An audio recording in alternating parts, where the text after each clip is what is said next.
Capital TV की खबर पर एक्शन लिया गया है। हवाई फायरिंग करने वाले मुलजिम के खिलाफ मुकदमा दर्ज हो चुका है। सियालकोट के थाना मुरादपुर से चंद कदम के फासले पर कानून की धज्जियां बिखेरी गई थीं। बाअसर शख्स की ममनुआ असलहे से फायरिंग की फुटेज सोशल मीडिया पर वायरल हुई थी।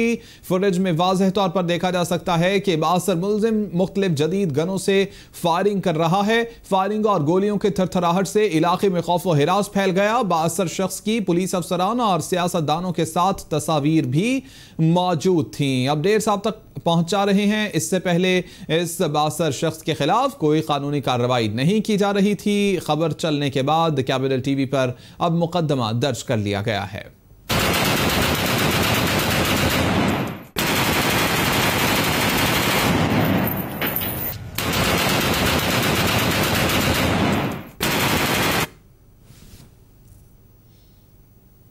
कैपिटल टीवी की खबर पर एक्शन। हवाई फायरिंग करने वाले मुलजिम के खिलाफ मुकदमा दर्ज हो चुका है। सियालकोट के थाना मुरादपुर से चंद कदम के फासले पर कानून की धज्जियां बिखेरी गई थी।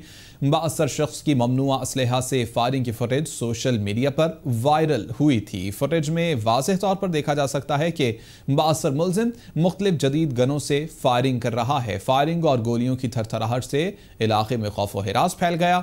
बाअसर शख्स की पुलिस अफसरान और सियासतदानों के साथ तस्वीर भी मौजूद हैं। सियालकोट से अपडेट्स हासिल करेंगे नुमाइंदा कैपिटल टीवी अदील अनवर हमारे साथ मौजूद हैं। अदील, अपडेट कीजिएगा कि मुकदमा तो दर्ज कर लिया गया है, मजीद कार्रवाई क्या की जा रही है, पुलिस क्या बताती है?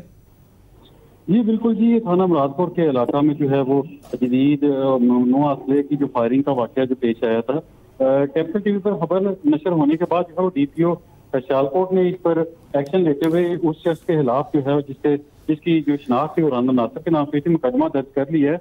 और क्योंकि DPO से जब हमारी बात हुई तो उनका ये कहना था कि उस शख्स की जो है वो अभी तक सियालकोट में पुलिस ने मुतअद्दिद मकामात पर जो है उसके लिए छापे भी मारे हैं, लेकिन वो शख्स जो है अभी गिरफ्तार नहीं हो सका। तो इंशाल्लाह जल्द गिरफ्तार करके उसके खिलाफ जो है बाज़ाब्ता कार्रवाई की जाएगी। जी अदील, ये भी बताइएगा कि ये बताया जा रहा है कि ये बाअसर शख्स है, मुतअद्दिद अहम शख्सियात के साथ इसकी तस्वीर भी मौजूद हैं। किन अहम शख्सियात के साथ तस्वीर मौजूद हैं और शनाख्त के मुताल्लिक कुछ बताया गया है पुलिस की जानिब से?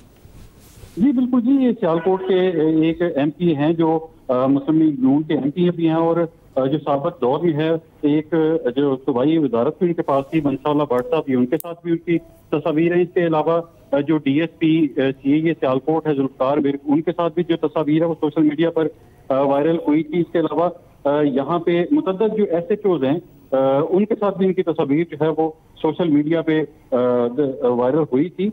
और मैं आपको यहाँ पे ये भी बताता चलूँ कि ये जो जिस थाने में ये मुकदमा दर्ज किया गया है, ये राना नासिर जो शख्स है वो इसकी बिल्डिंग का मालिक भी है और इसी वजह से इसकी खिलाफ जो पहले मुकदमा दर्ज नहीं था दर्ज किया गया, लेकिन जब कैपिटल टीवी पे ये खबर नशर हुई तो उसके बाद जो है DPO सियालकोट में सेंसर फरोज ने एक्शन लेते हुए इसके खिलाफ मुकदमा दर्ज करके इसको गिरफ्तार करने के अहकाम जो है वो जारी किए थे। अच्छा अदिल, ये भी बताइएगा कि ये भी पता चल सका है कि अहम शख्सियात के साथ जिनका आपने तज़किरा भी किया, इस शख्स का ताल्लुक क्या है? जी क्योंकि ये एक सियासी वर्कर भी है, इसके अलावा मुतअद्दिद जो इसका जो शख्स है ये बाअसर भी है। इस वजह से इसकी मुतअद्दिद जो पुलिस एहलकार हैं और जो सियासी शख्सियात हैं उनकी ये पार्टियों में भी जो है इसका आना जाना है। और इसके अलावा ये जो जाती ताल्लुकात हैं उसकी बिना पर जो है इसके खिलाफ पुलिस कार्रवाई करने से गुरेजा थी, लेकिन खबर चलने के बाद कैपिटल टीवी के उसके खिलाफ जो है वो कार्रवाई का आगाज कर दिया गया। बहुत शुक्रिया अदील अनवर आगाह करने के लिए।